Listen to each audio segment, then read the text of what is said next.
NCP के नेता और महाराष्ट्र सरकार में मंत्री नवाब मलिक की गिरफ्तारी के बाद से पूरी की पूरी महाराष्ट्र सरकार, न केवल महाराष्ट्र सरकार बल्कि पूरी की पूरी महाराष्ट्र की राजनीति बुरी तरीके से हिल चुकी है। और एक बड़ा सवाल यहाँ पर सबके मन में आ रहा है कि जब नवाब मलिक को ईडी के दफ्तर से बाहर लाया जा रहा था तो उस वक्त उन्होंने कुछ इस तरीके से मुट्ठी बंद की हुई थी। अब तमाम लोग ये जानना चाहते हैं कि आखिर उन्होंने ये मुट्ठी क्यों बंद की हुई थी, वो किस व्यक्ति को और क्या सिग्नल देना चाहते थे, आखिर वो कौन ऐसी ताकत है जो कि उनकी मुट्ठी में बंद है।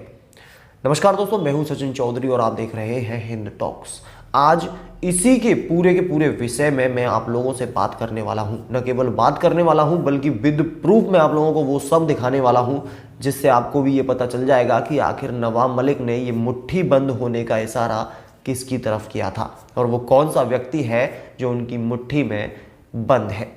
सबसे पहले तो मैं आप लोगों को एक चीज़ याद दिला दूं कि जब नवाब मलिक को ईडी ने गिरफ्तार किया था उस वक्त सबसे पहला जो रिएक्शन आया था वो आया था एनसीपी के सुप्रीमो शरद पवार का, जिसके बाद में हर कोई अचंभे में पड़ गया था क्योंकि शरद पवार एक ऐसे व्यक्ति हैं जिन्होंने अपने ही यानी कि महाराष्ट्र के गृह मंत्री अनिल देशमुख की गिरफ्तारी पर भी इतनी जल्दबाजी नहीं दिखाई थी जितनी जल्दबाजी उन्होंने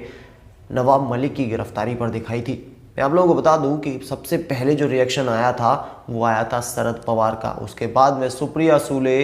अजीत पवार, मेनन वगैरह जितने भी नेता हैं उनके रिएक्शन आने शुरू हुए थे। लेकिन सबसे पहला विरोध जो दर्ज करवाया था, सबसे पहला जो रिएक्शन उन्होंने दिया था वो थे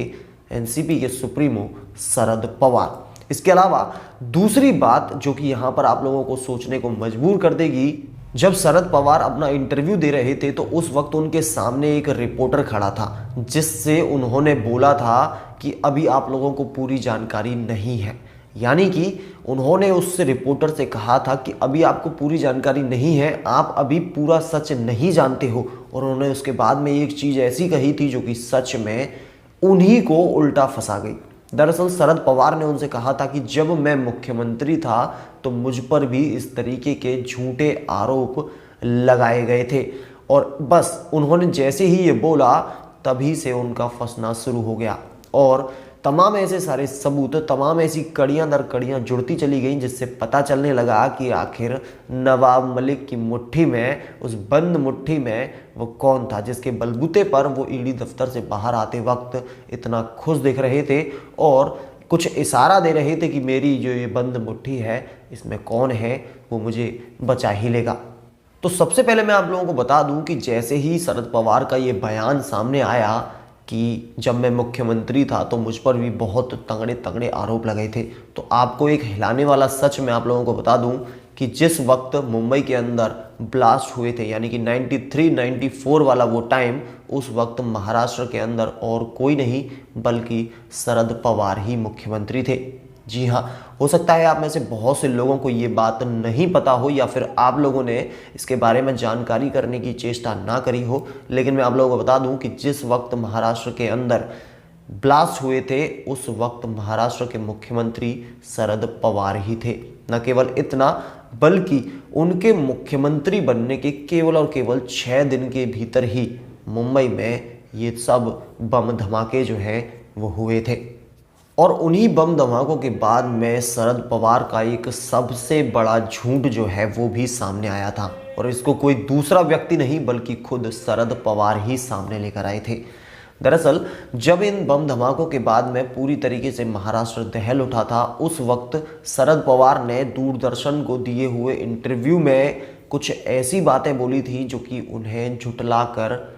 अपनी जो उनका जो झूठ था वो खुद उन्होंने अपने आप ही एक्सपोज कर दिया था। दरअसल दूरदर्शन को दिए हुए इंटरव्यू में शरद पवार ने कहा था कि कुल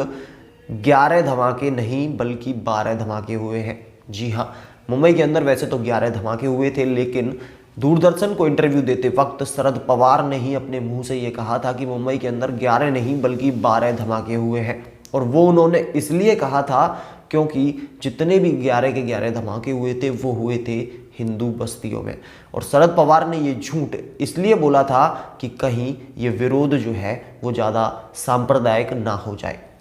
उन्होंने झूठ में ये कह दिया था कि टोटल 11 नहीं बल्कि 12 धमाके हुए हैं। जो 11 हुए हैं वो हुए हैं हिंदू बस्तियों में, और जो एक हुआ है वो हुआ है मुस्लिम बस्ती में। यानी कि उन्होंने सांप्रदायिकता को साधने के लिए इतना बड़ा झूठ उस वक्त दूरदर्शन पर बोल दिया था, और इसी झूठ को उन्होंने आने वाले समय में वॉक द टॉक नाम के शो में, जो कि एनडीटीवी पर आया करता था, उसमें एक्सेप्ट भी कर लिया था। उन्होंने बाकायदा अपने मुंह से संजीव गुप्ता को ये बताया था कि किस तरीके से मैंने उस वक्त झूठ बोलकर महाराष्ट्र में सांप्रदायिकता को फैलने से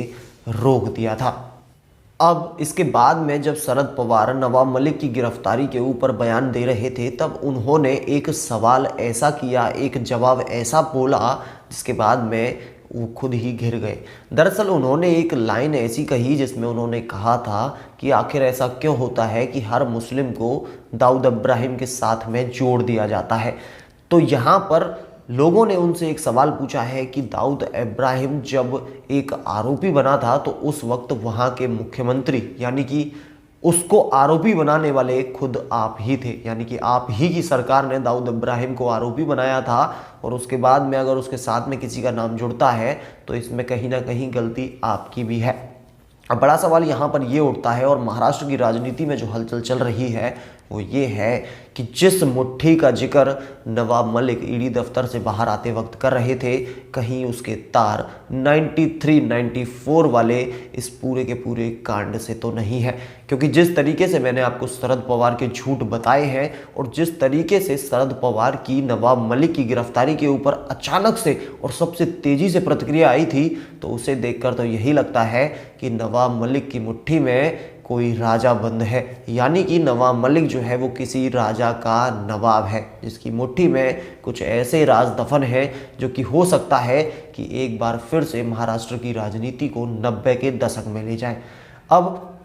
आप लोगों को जितने भी मैंने पॉइंट्स बताए हैं, उनमें से आप लोगों को कितने पॉइंट्स पता थे और कितने पॉइंट्स आप लोगों को इस वीडियो को देखने के बाद में पता चले हैं, ये आप हमें कमेंट सेक्शन में ज़रूर बताएं। और ये भी बताएं कि क्या सच में राजा का नवाब मलिक और उसका राजा शरद पवार ही है, या फिर वो कोई और भी हो सकता है। और दूसरा, क्या सच में उनकी मुट्ठी बंद करने का, इस तरीके से मुट्ठी बंद करने का सिग्नल जो था वो इसी ओर इशारा कर रहा था कि मेरी मुट्ठी में ऐसे ऐसे राजदफन हैं जो कि अगर बाहर आ गए तो बड़े बड़े लोगों को